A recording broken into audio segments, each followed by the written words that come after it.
Hello, 안녕하세요.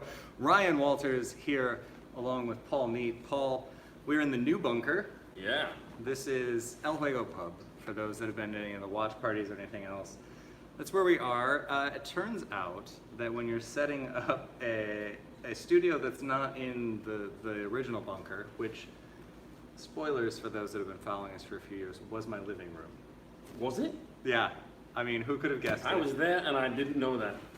Couldn't have told that those were two of my living rooms in two apartments I lived in. But now we have a more permanent home. Yeah. We have a little bit better home. We're still working on a few things. Well, it turns out that setting up for a video is a bit different from a podcast. Yeah, it turns out you can see us for this, so we wanted God to look forbid. a little bit Sorry. better. Speaking of seeing, we're just gonna you know what? Hey, it's the first time, so we're just gonna adjust things a little bit. There you go. Now you can see us a little bit better. The one person that just tuned in. Hi, Mom. Yeah, thanks, Mom. Oh, they're gone. Anyway, Anyway. let's get into. So we're here in part to celebrate the YouTube channel and to thank you all for getting us to 1,000 subscribers. So thank you very much for that. That's why we can do these things live now. And a part of that is going to be doing a little bit more when we're at the games on YouTube Live and just kind of interviewing players and interacting with you a little bit more. And so thank you again for getting us to 1,000, and that's part of why we're here tonight. Paul and I are here to celebrate. And also, you may have noticed that we are wearing a couple's outfit tonight. Yeah, we look good. Because, Paul, we are, like one of your favorite bands, we are Back in Black. We are. Yeah. Yeah. The brand new K-League United shirts are in this year with our first ever sleeve sponsor from Juego. Indeed, Juego. Obviously, we are El Juego Pub. That's right. But their bread and butter is in journalism, so you can pick up a latest edition of their magazine from juego11.com. That's JUEGO11.com. That's right.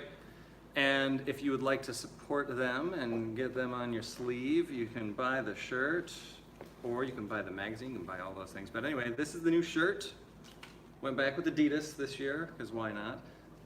It can be sporting us and all around. And I'll tell you what, if you take a picture of this in a stadium around the world, we'll send you more free goodies, because why not? We love seeing these things around the world. But we do have these back up and running. We're going to be wearing them around the stadiums here. We're going to be giving them away to you. We're going to be doing a lot of stuff with that. So thank you again for getting us up to 1,000. Thank you to Retro Game Bar for making this happen. And thank you to Juego for their sponsorship. And thank you to those of you that are listening to the podcast edition and can't see anything right now. Yeah. So anyway, yeah, we are here recording this week's podcast in video form. We're going to be doing this a little bit more often. I think in the future it'll be a little bit more of a straight up podcast setup.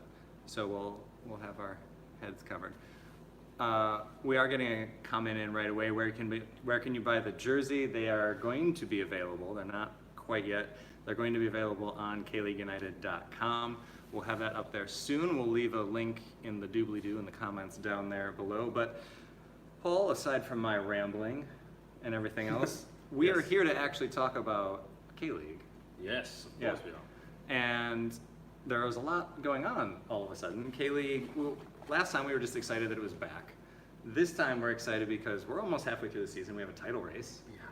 We have an actual title race this year. We haven't said that really since 2017, and even then, Jumbo still had a bit of a gap over JG United. But 2 or 3 years in the waiting, I am delighted. And here we are finally with that happening. And so we've got that to talk about because Jumbuk and Seoul both played over the weekend. Ulsan was off in preparation for their AFC Champions League game. We'll talk a little bit about that and the little bit of controversy that's surrounding that as well right now. So we're going to talk about that. We're going to talk about a 9-goal thriller. Oh, wow. Between Pohang and Gangwon. Like that just hashtag peak K-League. Yes. As Dan Croydon put it on Twitter, that's peak K-League right there. And we're going to follow that up by immediately talking about something that's not as great. We're going to talk about JG United. And I feel like we just need to sit them down. We need to tell them that we're having like a surprise dinner for a friend or something and get them there and just be like, look, Jeju, too much talent to be at the bottom of the table, which is where JG United find themselves right now. Really, really surprising for how much talent's on that team and everything else. So hopefully hopefully they can turn things around, but we're going to talk a little bit about that. And of course, we're going to talk about some controversies over the weekend. It wouldn't be K-League without some controversies. Wouldn't be K-League without some controversies. Shockingly enough, VAR is involved in that. Wow. Who'd have thunk Never it? would have Who'd guessed thunk it? And as is the case here on YouTube, again, if you're listening to the podcast version, youtube.com/K-League United, that's what we'll be doing a lot of these, but we've had quite a few comments come in already. We're going to be getting to those as we go through the show. We had quite a few come in before we even went on air, so there's just a lot to get to. So let's just hop right into this, and let's start by mentioning we're also going to talk about the transfer window. One other thing. Just excited to get into this stuff. Yes. And it's been a long time since we've been on camera. May have been. Might have been. And we're not like talking over the blaring sounds of the stadium behind us. It's weird hearing your own thoughts. Anyway, getting into it, let's talk about Jumbuk and Suwon. This is a match that, well, we'll get into the controversy later. Okay. Right? So it ended 1-1, and this was really key to the title race because Jumbuk, to preface the controversy a little bit, they thought they had a winner late. Yeah. For 3 points, that would have been massive. Instead, they get 1 point out of it, and they are now tied on points with FC Seoul, a team we're going to talk about very briefly. But what were some of your takeaways from that match? I thought that obviously they made 8 changes Right. from their previous match, and you know, okay, there are some players in the start 11 who very good first team players, but still 8 changes to me suggests that they had one eye on the ACL game, which is happening tomorrow, of course. So heavily rotated Jumbuk team. Yeah. They were very fortunate, let's say, to take the lead. Young-Guk scored. Didn't really know that he had scored. Let's just say Maybe he still doesn't know. He didn't know much about that one. No Dong-gun was trying to clear the ball and instead blasted Lee Dong-guk in the face, and it bounced off of his face around the keeper and in for the opening goal. It was, well, there are some that are nominating it for goal of the year, which we'll see how that goes. But a fortunate goal to say the least. Very fortunate. And I thought Suwon played quite well. I was going to say a goal that wasn't fortunate and that was well earned. Adam Taggart found himself on the score sheet again. Yeah. He's starting to get a lot of waves in Australian media right now. He has 7 goals in 14 appearances. That's a pretty good record, and the goals that he's getting are looking good. Yeah, he's performing very well. 7 goals. You know, he's in the Golden Boot race, and I thought it was a good link up between him and Wagninho. Mm-hmm. There was a chance just before that as well that you could say maybe he could have done a bit better, but I think it was just a bit too far in front of him. He got as much contact as he could. Mm-hmm. It was a great cross from Wagninho, who I think there's some concerns that he's not the same player that he was before his injury. Yeah. Not in the sense that his knee isn't up to scratch. It's more of a mental thing, I think. I mean, I think that would take a long time. Well, of right? course, yeah. It was a bad injury. It ended his season abruptly last year.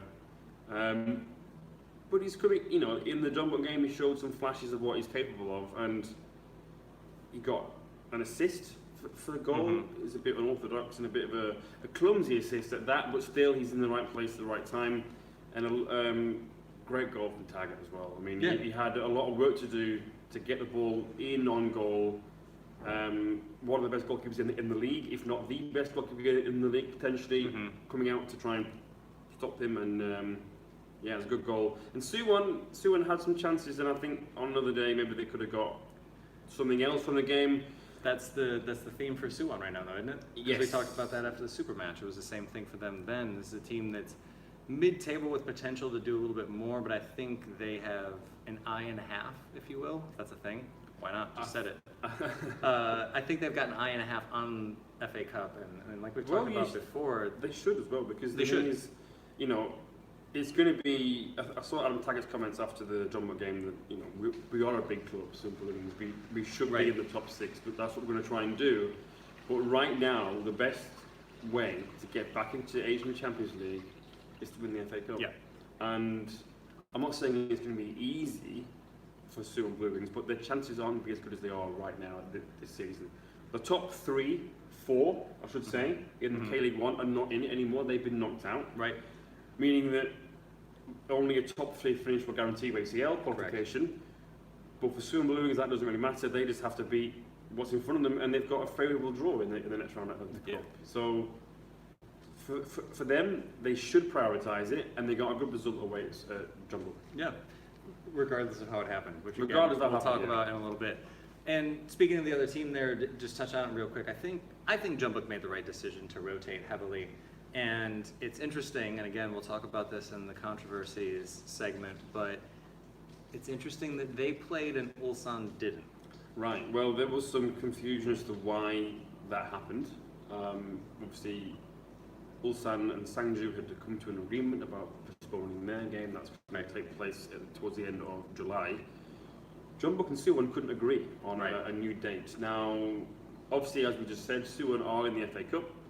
They have some games in midweek coming up just in a couple of weeks. Maybe that was a factor. They didn't want to cram their schedule too much. But maybe, playing devil's advocate here, maybe they just thought, well, why should we help you out? Yeah, exactly. I mean, they are rivals. They are rivals. So, yeah, interesting things for them there. Speaking of Suwon's rivals, FC Seoul was victorious over the weekend, again in controversial fashion. Yeah. So we'll talk about that, but they did get the win, and it was massive for them because they currently find themselves tied on points for the lead in K-League, and can't really see them that well. Working on those issues, don't worry about it. And if you're listening to the podcast, you can't see anything anyway, so just download. Win. Just download the podcast. You don't have these issues. Anyway, it's Ali Bayev in the background. He had a great goal, and you were talking about him recently before we came on that he's a bit of a confidence player. I think he is. Yeah, he got sent off against Jeonbuk a few weeks ago now, and I think it really affected him. He's still a young player. Let's not forget he was in the Asian Games squad just last year for Uzbekistan. He's quite a young player, and it can't be easy to try and adapt to a new league, but he has, I think, he's adapting very well. That was his second goal for FC Seoul. It was a great goal as well. You have to beat, let's face it, Korea's number one, perhaps, goalkeeper, Choi Nu, to try and get that. And I just think for him, he is joint top for second assists in K-League 1 at the moment. He's got 3 of those, meaning that he's supplied the pass to the person who's then gone and got the assist. Example of that would have been a goal against Suwon Blue Wings. Pesic, his first goal was the assist was Go Johan. But Alibayev, some great work in midfield, drove it forward, supplied Go Johan. First little one-time pass around the corner. So he's involved and he's contributing, and it just shows that Seoul have scouted very well. I was just going to say, how much do you think he's been a part of the turnaround this year? Because we talked a lot about Osmar for obvious issues, because Osmar's been key to the team. We talked about Pesic for obvious reasons, because he's up and around the Golden Boot lead with Kim Shin-wook, which, again, we'll talk about Kim Shin-wook in a minute, because we can't have a show and not talk about Kim Shin-wook. No. What's the point? But, I mean, how key has Ali Bayev been, in your opinion? Key because he is a quality midfield player, and it means that they've got options now. Yeah. They've got a midfield. They have a midfield. And it enables players like Osmar, if he plays as a defensive midfield player, or Jung Chol, who's a very good player in my opinion, to be that defensive screen in front of the back four and allow Ali Bayev and Go Johan to get forward. Because they don't have to worry about having to track back. You got Jung Chol there, who he scored as well against Daegu. He's second in K-League 1 for interceptions. So you have that screen in front of the back four, someone to break up play. Right. And let's face it, he's very good technically, and he can pass the ball very well as well. And frankly, they're going to be spoken for choice, FC Seoul, because let's not forget, Ju Se-jong is back in a few months. From Asan Magunghwa Right. for his military duty. Yep. So and he's a regular for the national team. Right. So you're just throwing him back in. Exactly, and if FC Seoul have all their centre backs fit, because at the moment they don't, and Osmar perhaps moves into defensive midfield, they have 3 genuine contenders for who would be a first choice DM in most of the teams in the league. So great for them, and great for Seoul to have so many options in midfield. And probably not surprising why they're up and around the title this year when they were in 11th place last year and had to barely hang on in the first division. And again, there's a little bit of controversy in these matches. We're going to touch on both of these matches more in a separate segment. Yes. The team that they're chasing right now is Jumbook, and we're going to hop into a mini mailbag, a Okay. mini bin bag, if you will. Matthew Binns isn't here with us this week. Shied away from the camera. Jumbook's not just out and out in the lead right now, so he couldn't be seen. He's still crying, I think, after that. Yeah, He looked disallowed goal. Yeah. Sorry, spoiler alert. Spoiler alert. We're going to talk about it. But we had a question come in on Twitter before we came on today from @WorkTheBeat. Love that handle. And saying that their knowledge of K-League isn't that deep, so forgive them for not knowing. But how does Jumbook consistently stay so strong every year? Are they the Bayern of Korea, where they buy Korean national team players? Also good to see FC Seoul in the lead. So, I mean, yeah, to answer his question, yeah. In short, yeah. In long, yeah. Yeah, I mean, well, this is a situation where Matt talked about this recently, that with a lot of other teams, we talk about their foreign players and how they've signed well, and that's the case for FC Seoul this year. Somebody we didn't mention is Park Ji-young, and I'll give you a minute to talk about him. Thank you. Begrudgingly, I will do that. But I think with Jumbook, the reason that they're always around the title and the reason that they're the team that people are always chasing is because they are the strongest Korean squad. They are the strongest Korean players, but they also have the infrastructure.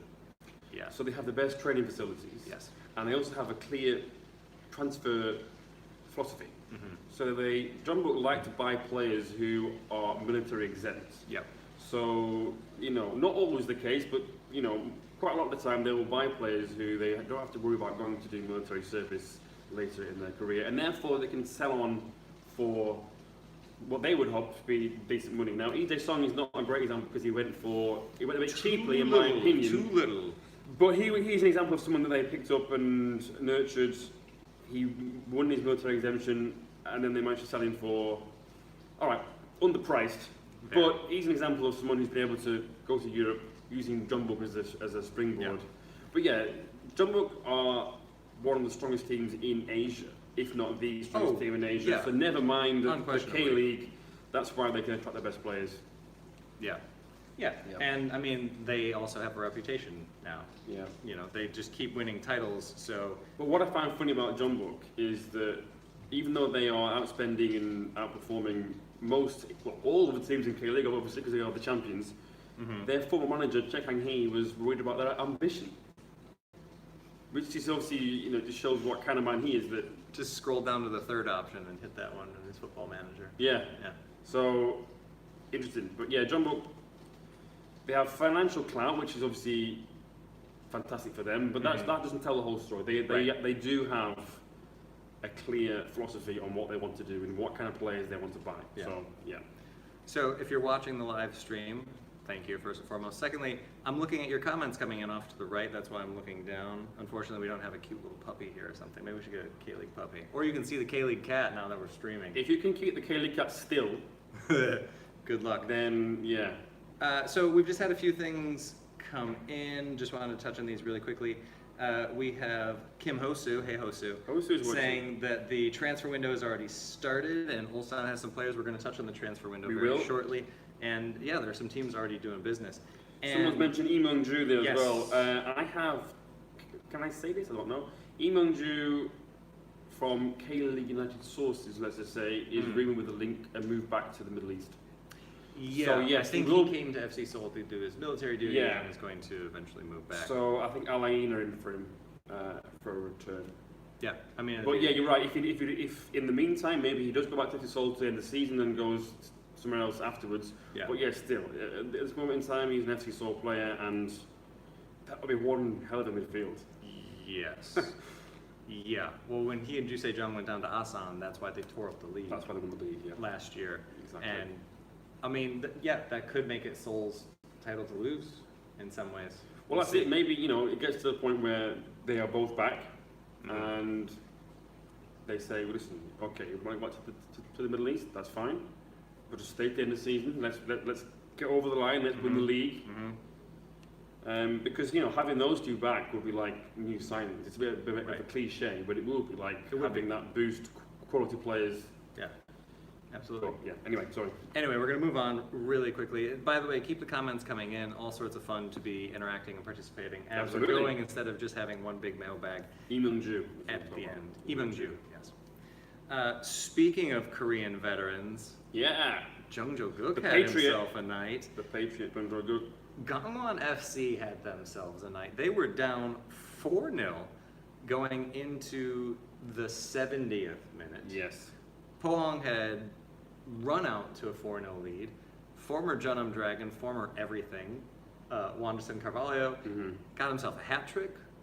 Looked pretty convincing doing it. Pohang, all of a sudden, keeping tabs on this game. Unfortunately for me, I was watching the Jeonnam Dragons lose to FC Anyang.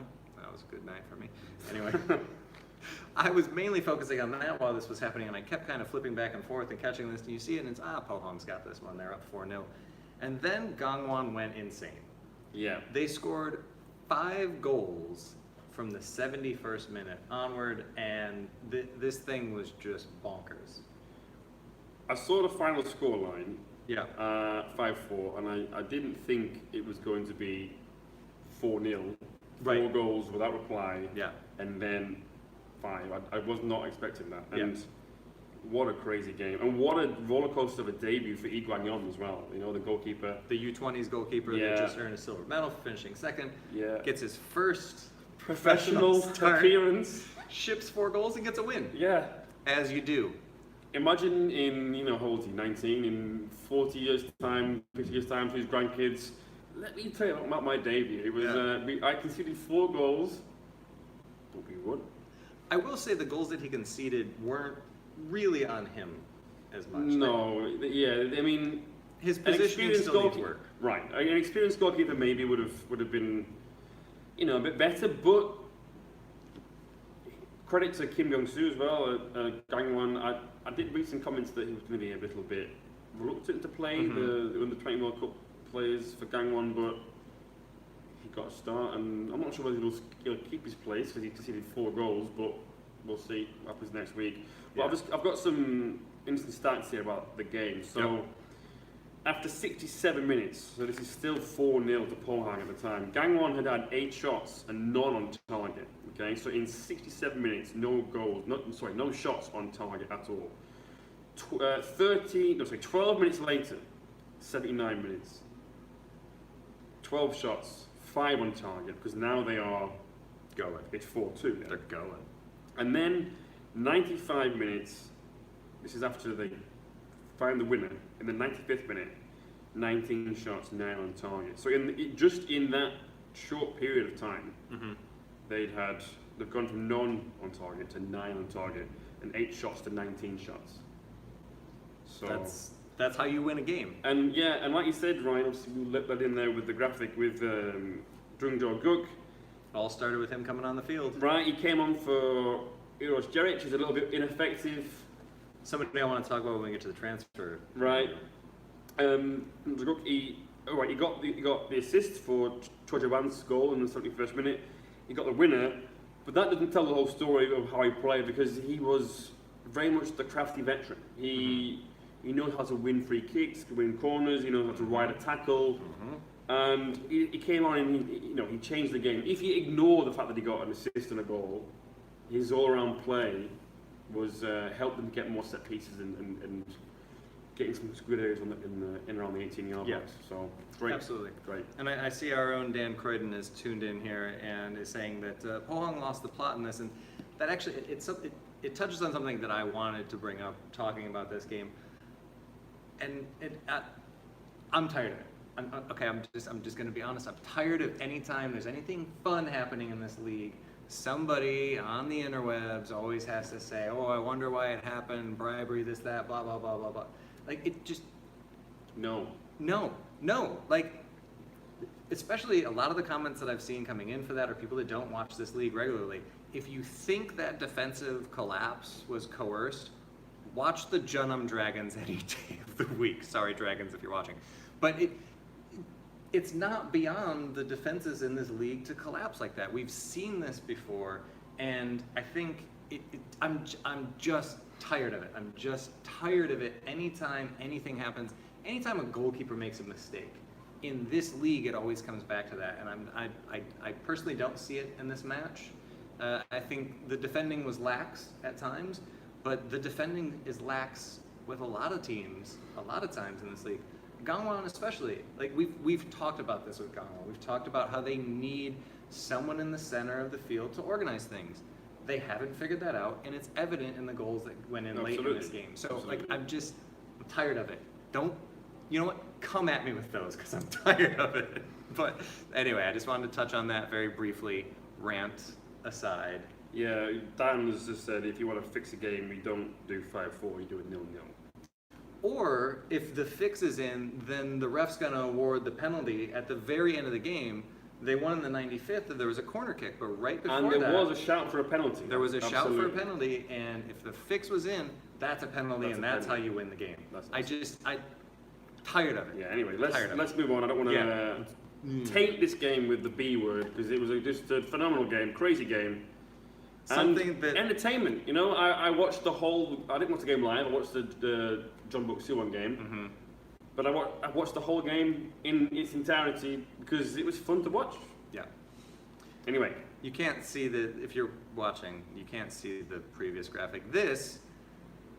How much you can see that is how much JG United can see the plot this year. They have lost it. This is a team that have now allowed Incheon United to climb above them in the K1 table. Jeju United are at the bottom of the K1 table in a year that I think... Well, we'll talk about our preseason predictions on a show soon. I'd rather not bring up that graphic again because it doesn't make us look too smart. No.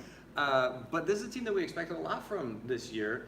Key signings like Elias Aguilar and Yunil Luck flanking the wings with Magno Cruz up top. They seem to have figured out a lot of the defensive issues last year, but they just can't get going this year. And I'm very much concerned that the K2 teams are going to have to be making that flight down to the island next year because I don't know that I see a way out of this for Jeju.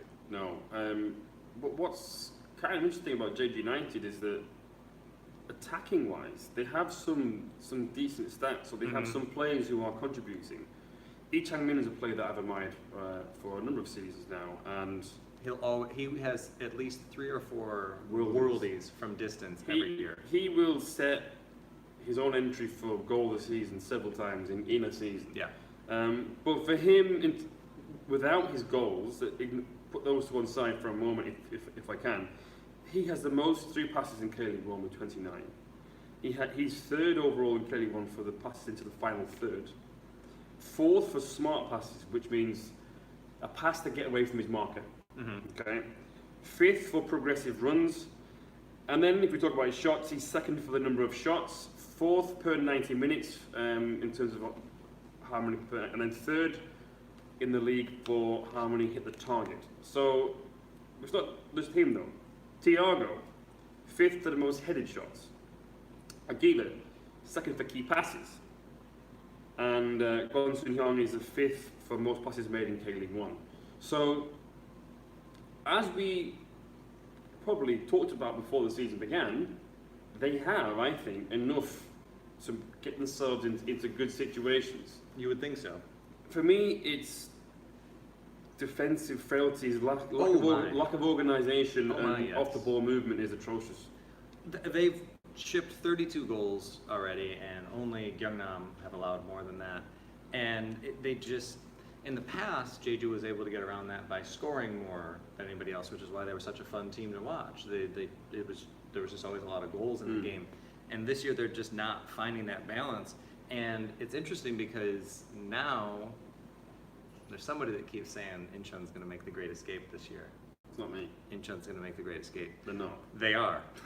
They are. They're already on the way because of this crisis that Jeju's in right now. Gyeongnam has also been pulled into this relegation battle. And again, we're almost halfway through the season right now. And we're looking at Gyeongnam on 12 points, Incheon on 11, and Jeju United on 10 points. There's not a lot of wiggle room down there. And of those 3 teams, Jeju has shown the least in a lot of ways. Incheon also hasn't really shown a lot, but they've always got it in them in August. Yeah. We're 2 months away from saying, wow, they did it again. I'm telling you. No, but I'm sorry, but Incheon United, in my opinion, they are the Sunderland of K-League because eventually their luck will run out. Now, How many lives does a stork have compared to a black cat? well, that's a good question. It's kind of funny because Sunderland had 9 seasons in top flight, and then in the 10th year they got relegated. Well. So it's kind of poetic in a way. Yeah. Cruel, but poetic. Mm-hmm. A crane, I'm not so sure about that, to be honest. But I just think that they have, I know we've been saying that we should give youth a chance on our podcast and whatnot, and I agree with. But if they're good enough, not just any old youth player. Incheon have too many young players in too many key positions, not enough quality. They have some quality, but not enough in my opinion, and that's where I think they'll go down. But that doesn't escape the fact that Jeju are also in deep trouble. Ooh, they're... Yeah. Well, I think we're going to have something on the site soon about Jeju from our own Bronco Balan, who has been slogging through this year. Yeah, with them. He, I think he's had enough of trying to put a brave face on Jeju's, frankly, quite appalling season for their expectations, of course. Yeah. So I think he'll be having some sort of opinion piece or a column piece on KillUnited.com, sorry, in the next few days or next week or so. So keep your eyes peeled for that.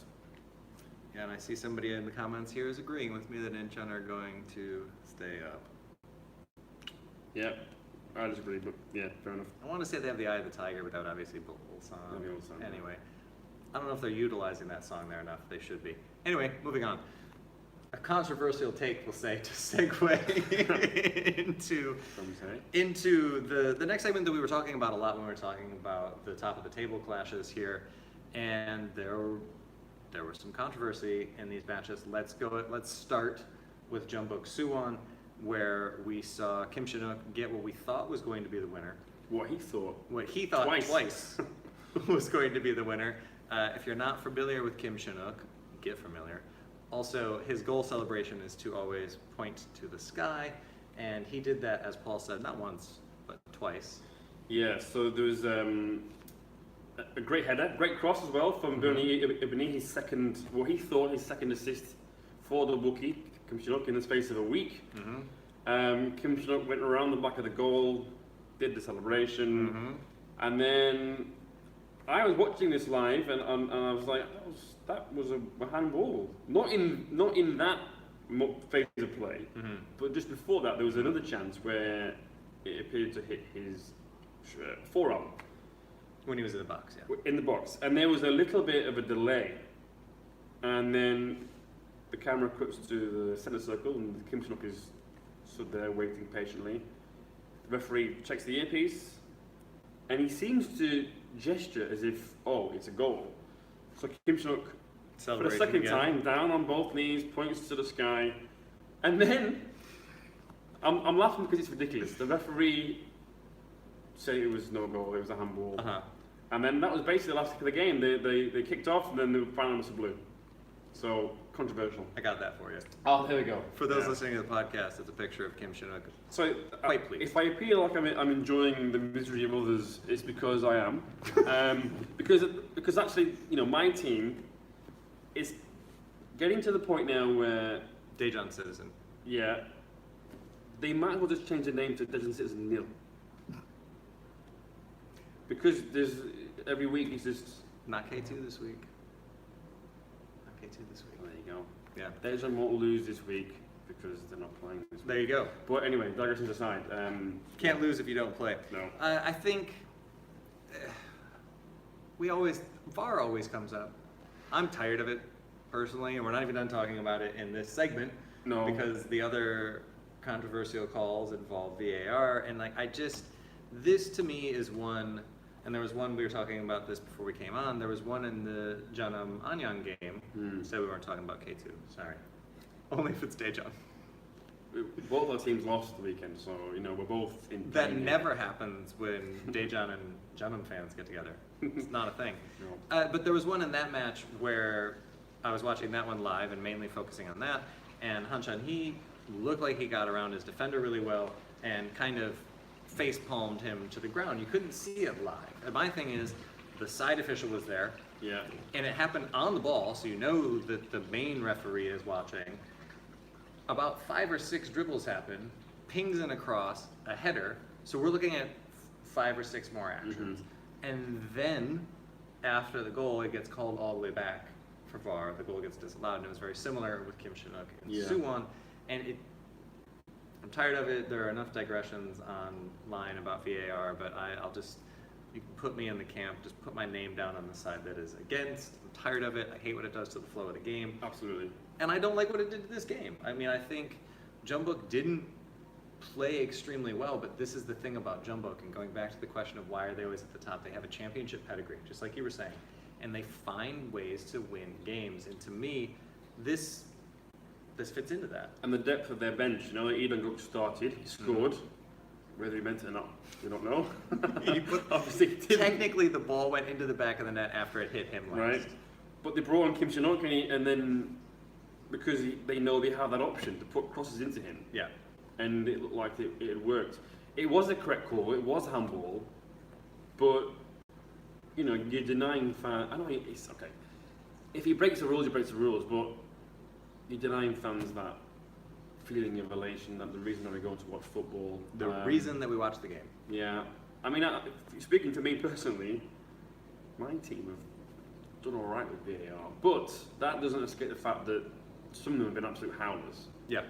And yeah, I would rather not have it. I'd rather my team not benefit from these things that take forever for the referee to try and, because they're in their earpiece, they're hearing the VAR, yeah. and then all right, let me come and check. So he comes and checks, and then, but you know what I hate most about VAR is that the ref is a tease, right? So he's run over. He is though, isn't he? He's run over to the screen. He's looked at it, and then he's made his decision. But we don't know what he's done. So he turns around, he makes that, what seems like forever, jog to the centre circle, does the VAR gesture, and then just tell us what you've, and then it's a penalty, or it's a goal, it's like... Or it's a goal kick in this instance. Yeah. Yeah. Get rid of it, in my Again, opinion. yes, honestly, Correct decision, but get rid of it. I want to be done with it. We're not even done talking about it yet We're not. because we're going to move on to another game. But before we move on to that, we touched on this earlier, but we didn't really dive into it too much. The other controversy in this match is that it happened because Ulsan Hyundai are also in the knockout stages of the AFC Champions League, and they have a very key match coming up against Urawa Reds tomorrow night, which actually we're recording live, so we don't have to say by the time you listen to this, because hey, it's happening tomorrow night, unless you're listening to the podcast. Anyway. And it happened yesterday. And it happened maybe while you're listening. Anyway, so they were able to completely forego that match and rest up and get a week's rest in between those games. Jeonbuk wasn't, and it does feel like, as you said earlier, it feels like it was Suwon like, oh yeah, sorry, can't make it happen. You want to do it when? No, we're busy that day. Oh, sorry, Can't can't. do that Too day. busy that day. But if I was in charge of Super Blue Wings and a rival like John Muck got on the phone and asked, hey listen, we're in the Champions League, you're not. Sucks to be you, by the way, sorry about that. But you did knock us out last year. Yeah, so you kind of owe us. Sorry, we're not, you're like, yeah, anyway. So anyway, I'd be the same, just like, listen, come on. But no, I wouldn't do it either. If No. I was in charge of Super Blue Wings, because I like being a heel sometimes, so. Yeah, I mean, the best wrestlers are always heels. Yeah, I think that's not necessarily as controversial as what happened on the field, but the fact that this match did happen, and the interesting thing to me was that Jeonbuk's manager Jose Moraes chose to use both Lee Dong-guk and Kim Shin-wook, because what he's been doing with ACL was starting one of them in ACL and starting the other one in the league. So I thought it was really interesting that both of them got minutes in this one. And that could be something that comes back to bite them late on, because they don't really have striker depth right now. That's true. With Adriano out and Thiago just not looking Well, like the man that they thought they signed. I saw not that he's a striker, but an attacking a forward option. player, yeah. I saw something in the press today actually about Thiago, that he's had his last chance and now they're going to try and bring somebody else in. As they should, to be honest. And also, touched on it earlier, with this goal being disallowed, Bernie Abini looks like he's starting to come into his own. Yeah, he's finding his rhythm now. And with him finding his rhythm there, you've got to wonder, is Thiago even necessary with the way that he's playing? Absolutely. And you've got Ricardo Lopez on the other side. If you've got Abini, Lopez, and Moon Sun Min as your options, Thiago's surplus. Absolutely. Really. And with Bernie Ebony, good player, but also he's Asian quarter. Right. He's Australian. Exactly. So with Again- Thiago, that foreigner spot is probably a little bit more of a premium, let's just say, because there's only 3. So for me, Saga would probably go, but yeah, getting back to the original point about using both of them, because they, having made 8 changes to the starting 11, Moraes probably thought that he would have to get the job done Well, early, and if it wasn't for VAR, which, by the way, it was the right call. It was the right call, but just to say, it was the right call. Yeah. So just a few things before we move on to the transfer window. Just had a few things coming in here that I wanted to touch on. It looks like our friend Aaron Smith is watching down in Australia, saying nice to see a Beanie getting some love. Nice to see a Beanie getting on the field. Yeah. Really excited to see him on. Well, he's somebody that we talked about preseason when Hwang and Bum made his move to Vancouver, and we were talking to some Vancouver folks, and they're like, "Wait, Bernie Abini plays there now?" Because he used to play for Vancouver. So somebody that's been on our radar for a little bit, and it's nice to see him getting those minutes. And a lot of people saying hello, so hello, thank you for watching. And again, if you're listening to the podcast, sorry. But yeah, let's just move on to the next bit of business here, and I'm gonna leave Kim Chinook up on the TV. Why wouldn't you? He's just looking over you. Yeah. Disappointedly. Me as well, sorry, man. Let's talk about the transfer window, because the transfer window, it technically opens up on July 1st. So technically it's not open right now, but there are some teams that have already done a little bit of business, and you've been keeping tabs on this. Yes, it was in the works for a few days before it actually got announced officially, but Jason Davidson, a left back, has joined Ulsan Hyundai from Perth Glory, who of course were the A-League premiers. They finished top of the A-League last season. You remember in the A-League. Got to the final as well, but they unfortunately for them lost. But he, from what I've seen of him and what I've seen of the reaction of him leaving the A-League, it's quite a surprise, and that looks like a good signing. Yeah. I was saying to you, Ryan, earlier before we came on air, with him as a left back and already with the quality they've got, Ulsan, you're not going to find a much better back four than that. Kim Tae-hwan on the right, superb. Dave Bultuis, Yoon Son in the middle, and then now Jason Davidson. Well, you've got Park Ji-ho to throw in the mix as well. Park Ji-ho can play, of course, play left back, or he can play as a centre midfielder. Yeah, I mean, midfielder, so. Again, they've just really built well this year. It's Ulsan Hyundai living up to their name in a lot of ways, to be honest. They look, because obviously last year they bowed out of the ACL early to Suwon. At this stage, actually, last year, the round of 16. But they didn't have the squad that they do now. Right. So, signing players like him, again, another person who's on the Asian quota. Yep. A +1 player, if you will. Yep.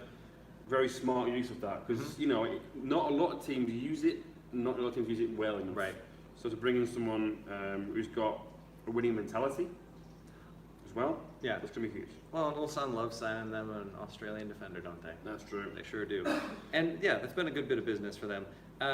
Elsewhere, Pohang's been busy. Pohang's been a bit busy, yeah. They've signed an attacking midfielder called Alexander Palatovic from the Portuguese First Division, the Premier League over there, Nacional. He plays an 8 or a 10. Apparently, according to the transfer profile that we have online on KUnited.com, check that out. It's by Goal Point Performance Analysis and coach Thiago Estaviao, and he is very knowledgeable. And he's great follow on Twitter. Yeah, he is. Yeah, he's full of very insightful things tactically and as an analysis. So check that out and check him out as well. And they've also signed a striker, Stanislav Shevchenko from Duisburg. His goal record doesn't look that clever. Not what we would call prolific. So I'm not sure he's any better than David Da Silva, who's just left Pohang. We'll see what happens with that one. Can't be too much words. Well, we'll see what happens with that one. But yeah, they've been a little bit busy. They've brought in 2 players. And we're gonna do a full transfer rundown next week when the window is actually open. We're gonna go through every single team.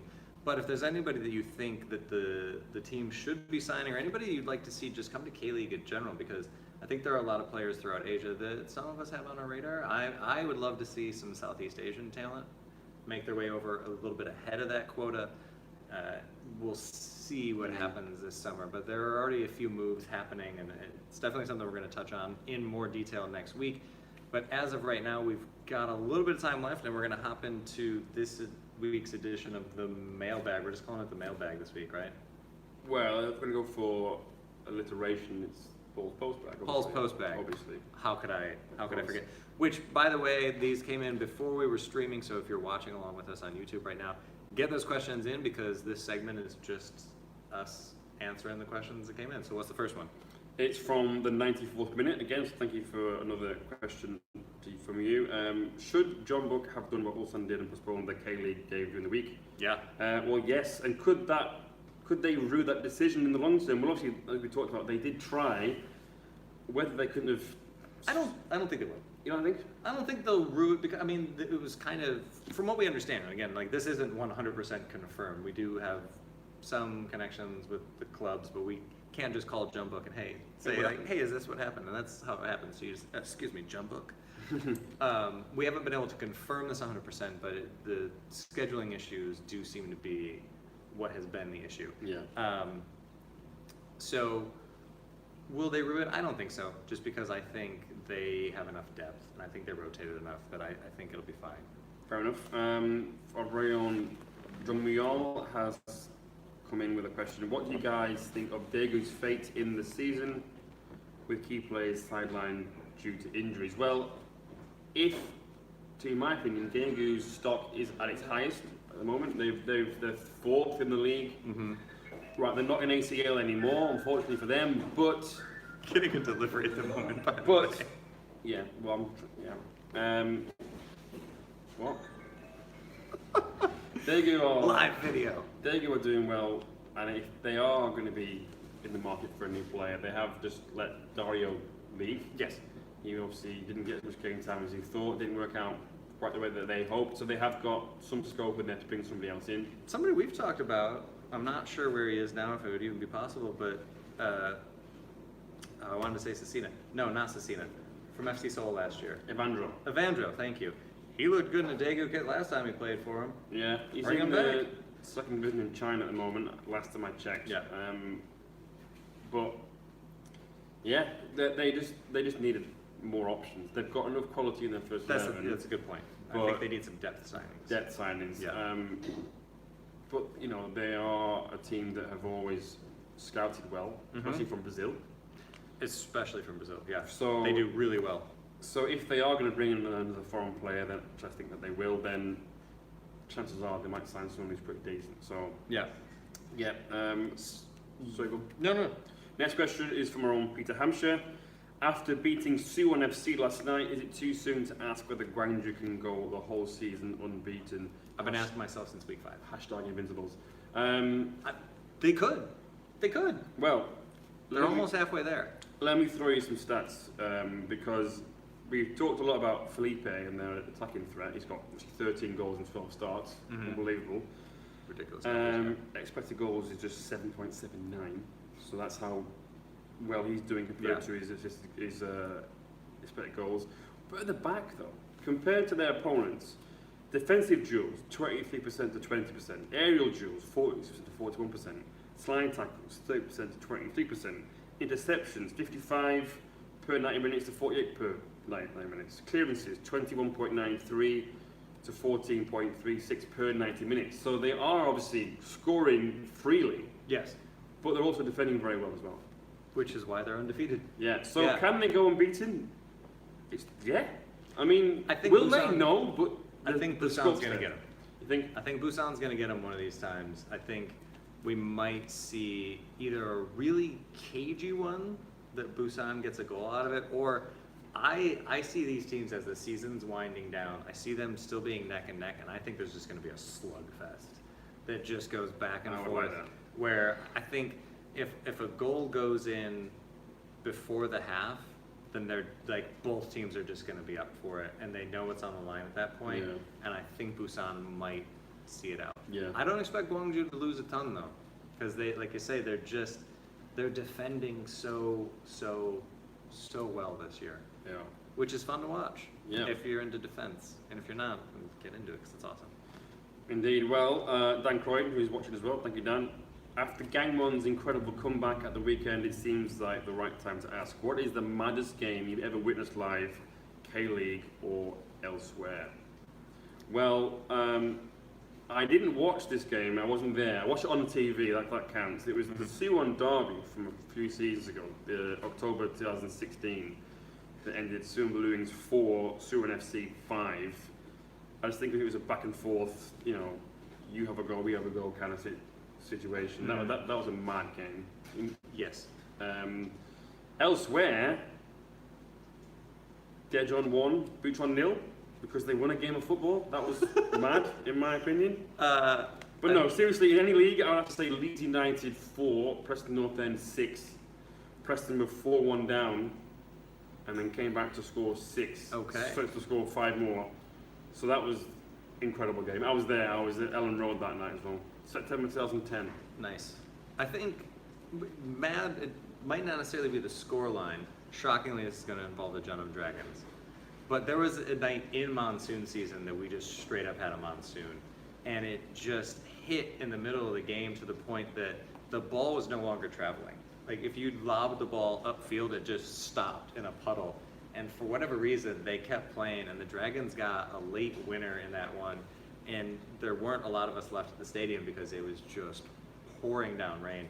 But we were all soaked to the bone, and somehow they found a winner in that one. And it was insane in the way that I can't believe they kept playing the game. I think it finished 3-2 or 2-1 or something, but it was utter insanity that the game was even allowed to keep going.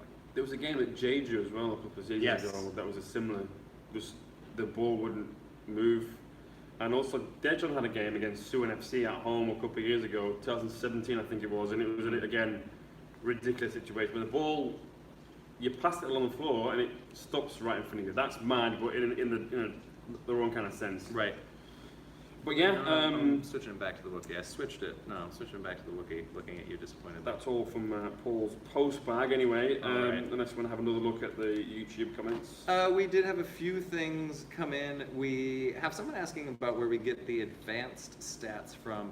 Letting the cat out of the bag here a little bit. There's a site called Y-Scout that we use. Recommend them. It's really good, yeah. It's quite good. Y-Scout, it's good. You can see things like expected goals and smart passes, for instance, things that you might not see elsewhere. Yeah, really good. And there's also the K-League data portal that's getting back up and running. You have to know a little bit of Korean for that one, but most of you that are watching can speak Korean and or are Korean, so that shouldn't be a problem for you. Yeah. And anyway, yeah, so that's about it that came on that we didn't really touch on. So that's going to about do it for us this week. If you would like to listen to this in podcast form, you can catch us every single Thursday on Football Nation Radio down in Australia. And speaking of things coming up this week, so you can listen to that on a Thursday on FNR. And this Saturday, Paul, you and I are going to put these kits to some good use. We have been invited to play a friendly. We have. Here in Seoul. We're going to be playing against a team named Wave FC. They are Korean side. They play mainly 5-a-side. We might play 6-a-side, and I am nervous. I'm confident that we're going to lose. There it is. They post their lineups before they play. Well, so will we? Sure. Yeah. We will. So follow along, and while we were talking about crazy games that get out of hand, I don't know if we'll post the final score of that one. They actually play off. It'll look like a cricket game score, probably. It's going to be good, though. It'll be good. Yeah. If you're here in the Seoul area and you'd like to play some pickup and see, if you think our K1 table predictions were bad, wait until you play 5-a-side with us. There you go. But seriously, it's a really good time, and we're looking forward to playing against them this Saturday, and we're going to try to line up going out to a game together at some point in time, get them out to a K-League stadium and have some fun there. So if you're in the Seoul area and you want to play some pickup, get in touch with us by all means. However, if you're not in the Seoul area, even if you are and you want to subscribe to the podcast edition of this, you may do so wherever you download your podcasts, and if you leave us a review, well, we'll enter you into contests to win a K-League kit, or at some point, once again, if you're just tuning in, we do have these brand new K-League United shirts, limited, very limited numbers. We don't have a lot of these this year, but we can always get some more. So if you'd like one, by all means, get in touch with us, and I think we will be giving some away to those folks that are leaving reviews for us for the podcast. But for now, indeed, for Kim Chinook, for Paul Neat, I'm Ryan Walters. Thanks so much for listening and or watching. Hope to do this again soon. And I'm going to unawkwardly lean into the camera now. Serenade it. No, not that time of night.